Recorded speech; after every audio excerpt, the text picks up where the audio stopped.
எல்லாரும் வணக்கம். இந்த மதுரை மண்ணின் மனிதனை வாழ்க்கை நான் வரவேற்கிறேன். நன்றிப்பா. விடுதலைக்கு வந்து இதே மாதிரி ஆதரவு கொடுத்தீங்க.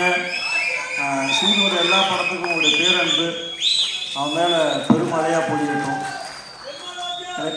என்ன இருப்பா, டைம் ஆச்சு, தேட்டருக்கு படம் பார்க்க வந்துடுவாங்க, சீக்கிரம் பேசணும். எல்லாரும் இங்கே கேட்ட பேச்சுலேயே வந்து அம்மா வடிவுக்கரசி அம்மாவோட பேச்சு தான் பிரமாதம் பிரமாதம் பிரமாதம். உங்களுடைய பேச்சு வந்து உங்கள் இயக்குனர் உங்களை எவ்வளோ சந்தோஷமாக வச்சுருந்தாரு, அந்த செட்டு எவ்வளோ அழகாக இருந்ததுன்னு சொல்லிச்சது.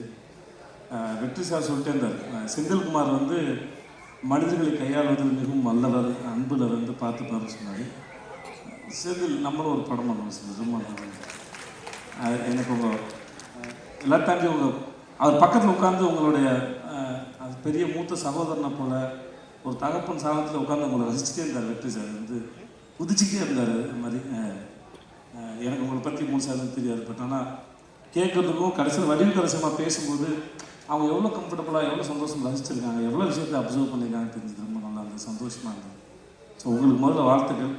அப்புறம்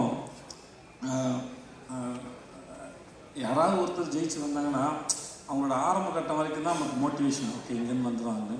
ஆனால் சூரி மாதிரி ஒரு ஆள் வந்து முதல்ல சினிமாவில் என்ட்ரி ஆகி இப்படி வந்தது ஒரு பெரிய சாதனையாக இருந்தாலும் இவ்வளோ நாள் இருந்த அந்த ஸ்பேஸில் வந்து ஜென்ரலாக வந்து என்னுடைய அனுபவத்தில் நான் ஒரு விஷயத்தை எப்படி அப்ரோச் பண்ணேன் அந்த ஆங்கிள்லேருந்து பார்த்து சொல்லும்போது, இவ்வளோ நாளாக காமெடியனாக இருந்து ஒரு சீன் கொடுத்தம்போது ஒரு சீனை வந்து நம்ம என்ன பர்ஸ்பெக்டிவில் அதை எப்படி அப்ரோச் பண்ண போகிறோம், எப்படி ரீச் பண்ண போகிறோம், அதோட ஏற்ற இறக்கம் எங்கே இருக்குதுன்னு ஒரு சீன் அனலைஸ் பண்ணி அப்புறம் டேரக்டரோட பேசி அதை பண்ணுறதுங்கிறது ஒருத்தருக்கு ஒரு டெக்னிக் இருக்கும். சூரியோட ஒர்க் பண்ண வரைக்கும் என்னென்னா நான் வந்து ரொம்ப கம்மியாக தான் ஒர்க் பண்ணிடுவேன், ஒரு 2-3 படம் பண்ணிக்க மாட்டேன், அவ்வளோதான் இருக்கும்.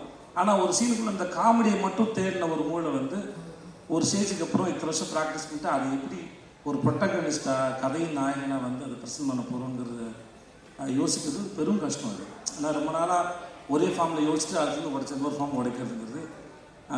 விடுதலைக்கு அப்புறம் அவனுக்கு கரடுனை போல ஒரு படம் வர்றதும், அதுக்கு சிவாவோட ப்ரொடக்ஷனில் இவன் வினோத்தோட படம் அது வரதும் அவனை அடுத்தடுத்து ஹீரோவை பொசிஷன் பண்ணுறதுல அவன் வாழ்க்கை நடக்கிற இந்த படத்தோட இந்த ட்ரெயிலரோட முதல் வசனத்தை போல் இயற்கையும் அந்த கடவுளும் அவனை வந்து சிறப்பாக அவனுக்கு வரம் கொடுத்து ஆசீர்வதிச்சுக்க நான் நம்புகிறேன். அவனோட அடுத்தடுத்த படங்களும் அவன் மேலே ஒரு நல்ல ஒரு எதிர்பார்ப்பை ஏற்படுத்துது. அவனை ஹீரோவை மோல்டு பண்ணுறதுக்கும் அது ரொம்ப அழகாக வடிவமைக்குதுன்னு அதை பார்க்குறேன். அதை பார்த்து ரொம்ப ரசிக்கிறேன் நான். நம்ம ஊர் மூஞ்சி ரொம்ப அழகான சிறந்த கருப்பான அழகாக நீ வாழ்க வளர்க நல்லா இருக்கணும். இங்கே வந்தது அத்தனை பேருக்கும் நன்றி. அடுத்த முறை வந்து மதுரை மட்டும் இல்லாமல் அகில உலக அப்படிலாம் போட்டு நிறையா ஊர்லேருந்து அவங்க பேனர் வைப்பேன். வர பஸ்ஸு 1-2 இல்லாமல் இன்னும் நிறைய பஸ்ஸு இந்த ஆள் இருக்கும். வாழ்க. நன்றி. நான் இருக்கும். நன்றி. தேங்க்யூ.